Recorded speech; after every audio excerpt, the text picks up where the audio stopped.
प्राचीन समय की बात है। किसी नगरी में कीर्तिमान नाम का राजा राज्य करता था। उस राजा के महल के पास बगीचे में एक विचित्र पेड़ भी था, जिस पर सोने के फल लगते थे।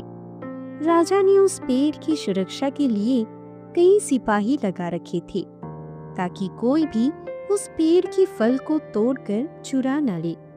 माली भी उसकी हर समय देखभाल करता था। माली रोजाना शाम को उस पेड़ के फल गिनकर सोता था और सुबह होने पर फिर उन्हें गिनता था। एक दिन माली ने सुबह सुबह जब उस पेड़ के फल को गिने तो उनमें से एक फल कम निकला। उस माली ने तुरंत ही राजा के दरबार में जाकर राजा को यह खबर दी। महाराज, हमारे बगीचे में एक सोने की फल गायब है। यह कैसे हो सकता है कि हमारे बगीचे में से एक सोने की फल अचानक से गायब हो जाए? राजा फौरन ही बगीचे में पहुंचा।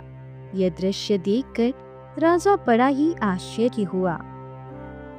हमारे बगीचे का इतना ज्यादा इंतजाम होते हुए भी आखिर एक सोने का फल चोरी कैसे हो सकता है?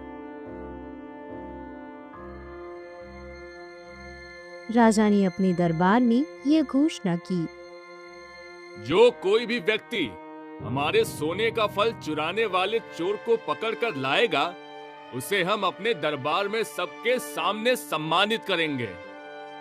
राजा की यह बात सुनकर सबसे बड़े राजकुमार ने कहा, पिताजी, यदि ऐसी बात है तो आप चिंता मत करिए। आज रात्रि मैं पहरा लगाऊंगा और इस चोर को पकड़ कर दिखाऊंगा जो हमारे बगीचे से फल चुरा कर ले गया है। राजा कीर्तिमान को अपने बड़े बेटे को रात में पहरा देने की इजाजत दे दी। इसके बाद बड़ा राजकुमार उसी बगीचे के चारों तरफ पहरा देने लगा। लेकिन पहरा देते देते 2-3 घंटों के बाद उस राजकुमार को नींद आ गई और वह राजकुमार सो गया।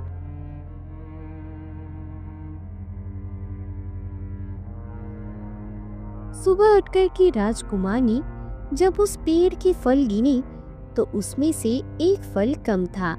राजकुमार को बड़ा अचंभा हुआ। वह सोचने लगा, मैं रात भर पहरा लगाता रहा,